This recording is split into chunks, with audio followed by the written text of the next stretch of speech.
सलाम हिंदुस्तान दोस्तों, learn Urdu through Hindi के एपिसोड नंबर 9 में मैं मोइन शम्सी आप सभी का हार्दिक स्वागत करता हूं।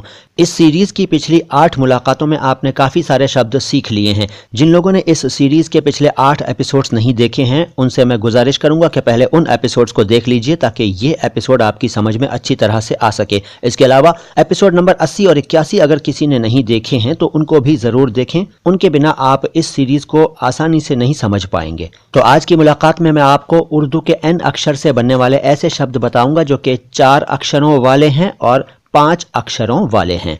पहले 4 अक्षरों वाले शब्द आबिद। आबिद एक नाम भी होता है वैसे, और इसमें जो अक्षर इस्तेमाल किए जाते हैं वो हैं एन, अलिफ, बे और दाल। बे के नीचे जेर लगता है। और फिर आजिज। आजिज में जीम के नीचे जेर लगता है और अक्षर हैं एन, अलिफ, जीम, जे। इसके बाद आदत। आदत शब्द में एन, अलिफ, दाल और ते, दाल पर जबर। फिर आदिल। आदिल में एन, अलिफ, दाल और लाम, दाल के नीचे जेर। इसके बाद आदि।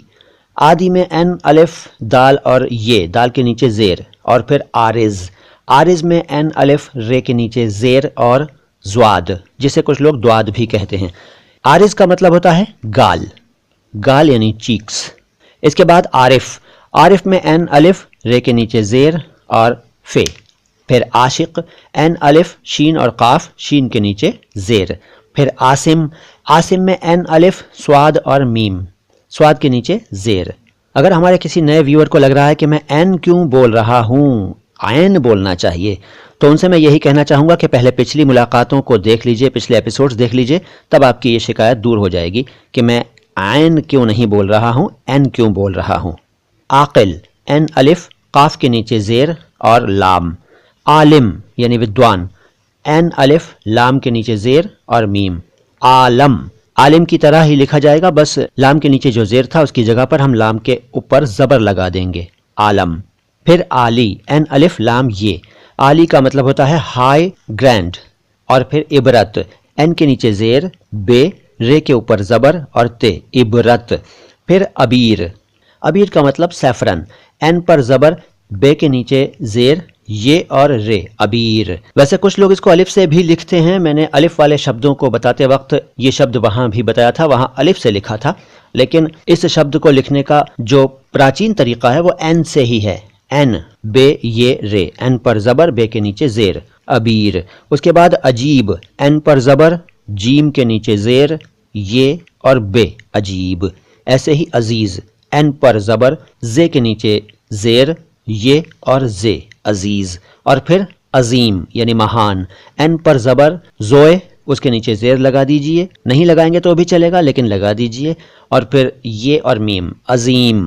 तो ये थे कुछ ऐसे शब्द जो कि 4 अक्षरों वाले हैं और एन से शुरू होते हैं। अब कुछ शब्द बताऊंगा मैं आपको जो कि 5 अक्षरों वाले हैं। लेकिन उन शब्दों को जानने से पहले अगर आपने हमारे इस वीडियो को लाइक नहीं किया है तो लाइक कर दीजिए। अगर आपने हमारे चैनल को सब्सक्राइब नहीं किया है तो सब्सक्राइब कर दीजिए। कभी आपने अगर इस चैनल पर घंटी का बटन नहीं दबाया है तो दबा दीजिए। और कमेंट बॉक्स में कुछ ना कुछ जरूर लिखा करिए, ये मैं आपको याद दिला रहा हूँ।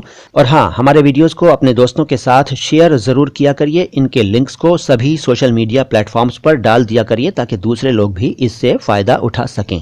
और अब 5 अक्षरों वाले शब्द देखिए। एक शब्द है आरिजा। आरिजा का मतलब होता है बीमारी। एन, अलिफ, रे के नीचे जेर, ज्वाद और हे, आरिजा।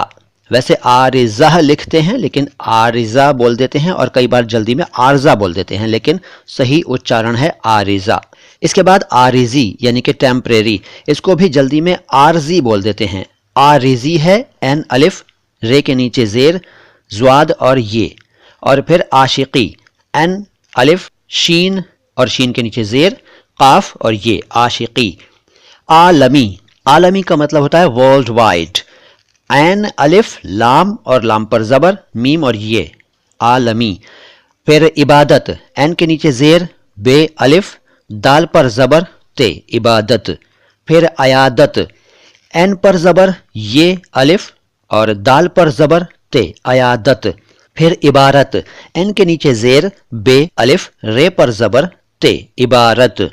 इसके बाद अजूबा। एन पर जबर, जीम पर पेश, वाव, बे पर जबर और हे, अजूबह, लेकिन कहते हैं अजूबा। फिर अदालत। एन पर जबर, दाल, अलिफ, लाम पर जबर, ते, अदालत। ऐसे ही अदावत, एन पर जबर, दाल अलिफ वाव पर जबर ते, अदावत। अगर आपको लग रहा है मैं जल्दी जल्दी बोल रहा हूं तो रोक रोक कर देखिए, यानी पॉज कर करके इस वीडियो को देखिए, सुनिए और शब्दों को नोट करते जाइए और प्रैक्टिस भी कीजिएगा। अदावत के बाद उरिया, एन पर पेश, रे ये अलिफ और नून गुन्ना। उरिया का मतलब होता है नेकेड, यानी बिना कपड़ों का, खुला हुआ, नंगा कह सकते हैं, उरिया। फिर अकीदा, एन पर जबर, काफ के नीचे जेर लगा दीजिए, ये दाल पर जबर लगा दीजिए और गोल है, अकीदह, लेकिन कहते हैं अकीदा। ऐसे ही अकीका, एन पर जबर, काफ के नीचे जेर, ये काफ पर जबर और गोल है, अकीक़ह, लेकिन कहते हैं अकीका। इसको कई लोग हकीका कह देते हैं। ऐसे लोगों से कहूंगा कि भाइयों, हकीका कुछ नहीं होता है, अकीका है, अकीका। इसके बाद उन्वान यानी टाइटल। उन्वान में एन और एन पर पेश, नून वाव अलिफ नून, उन्वान। इसके बाद ईसवी। ईसवी लिखने के लिए एन के नीचे जेर, ये सीन वाव के नीचे जेर और ये ईसवी। असल में इसका सही उच्चारण ईसवी है, ईसवी, क्योंकि ईसा मसीह के नाम से ये शब्द बना है, ईसावी या ईसवी, लेकिन इसको ईसवी कह देते हैं। इसके बाद ऐनक, ये एन से बना है। पिछली मुलाकात में आपको एन शब्द बताया था जिसका अर्थ बताया था आंख, तो उसी एन से ये ऐनक बना है, यानी कि जो स्पेक्ट्स हम लोग लगाते हैं, गॉगल लगाते हैं, ऐनक चश्मा। एन पर जबर, ये नून पर जबर और काफ, ऐनक। शब्द बहुत सारे हैं, आप जानते हैं, लेकिन सारे शब्द नहीं बताए जा सकते। किसी शब्द के बारे में डाउट हो, संदेह हो तो ज़रूर पूछ लीजिएगा। फिलहाल इतने ही शब्द हैं, लेकिन अभी आपको होमवर्क नोट करना है दोस्तों। जा कहाँ रहे हैं, नोट करिए होमवर्क। पहले हिंदी के वाक्य जिन्हें आप उर्दू में टाइप करके भेजेंगे। अजीम की एक ऐनक है, आसिम की एक अच्छी आदत थी, ईश्वर और अल्लाह एक हैं, अकरम एक अजीब आदमी था, आज अनीता और आकिल आए हैं। और अब नोट करिए कुछ उर्दू के वाक्य जिन्हें आप देवनागरी में या रोमन में टाइप करके भेज सकते हैं।